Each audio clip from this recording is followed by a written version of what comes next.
વિરમગામ શહેરમાં food and drugs વિભાગના દરોડા, અખાદ્ય ચીજવસ્તુઓનું વેચાણ કરતા વેપારીઓમાં ફફડાટ.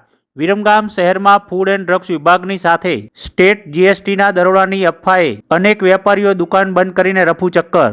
ગુજરાત રાજ્યમાં ઠેર ઠેર જગ્યાઓએ અખાદ્ય વેચાણને લઈને ખાદ્ય સુરક્ષા અધિકારીઓની ટીમ બનાવીને ફૂડ એન્ડ ડ્રગ્સ વિભાગ દ્વારા દરોડા પાડીને કાર્યવાહી હાથ ધરાઈ રહી છે.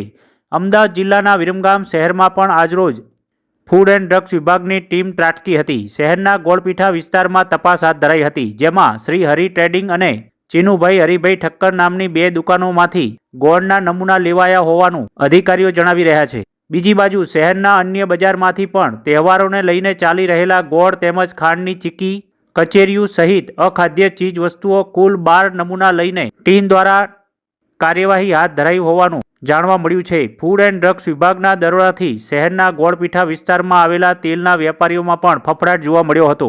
અનેક વેપારીઓ તો દુકાન બંધ કરીને રફુ ચક્કર થઈ ગયા હતા. બીજી બાજુ શહેરના સ્ટેટ જીએસટી ટીમના દરોડાની અફવાએ શહેરના અન્ય બજારોમાં પણ દુકાનો બંધ કરીને વેપારીઓ જતા રહ્યા હતા. વિરમગામ શહેરના ગોળપીઠા અને ગોલવાડી દરવાજા આસપાસ અમદાવાદ ફૂડ એન્ડ સેફ્ટી અધિકારીઓ બીપી શર્મા અને કેડી વાઘેલા નાઓની ટીમ દ્વારા તપાસ હાથ ધરાઈ હતી. તેમજ ગોળ, ચીક્કી તેમજ અન્ય અખાદ્ય ચીજ વસ્તુઓના કુલ 12 નમૂના લઈને ટીમ દ્વારા તપાસ હાથ ધરાઈ હતી. ઉલ્લેખનીય છે કે વિરમગામ શહેરમાં અનેક વખત ફૂડ એન્ડ ડ્રગ્સ વિભાગની ટીમો આવીને નમૂના લઈ જાય છે, પરંતુ તંત્ર દ્વારા કોઈ નક્કર કાર્યવાહી કરવામાં આવતી ન હોવાનું લોકમુખે ચર્ચાઈ રહ્યું છે, જેથી અખાદ્ય ચીજ વસ્તુઓનું વેચાણ કરતા વેપારીઓ ફાવી જાય છે.